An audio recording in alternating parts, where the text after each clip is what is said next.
Okay guys, just as I suspected, this pump is all chewed up here. I don't know if you can tell, but the surface, it looks like a record.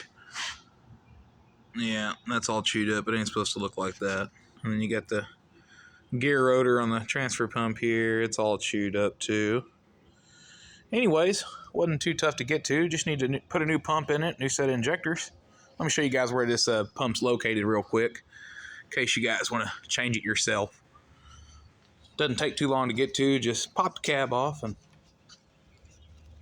then it's down here in this hole right here.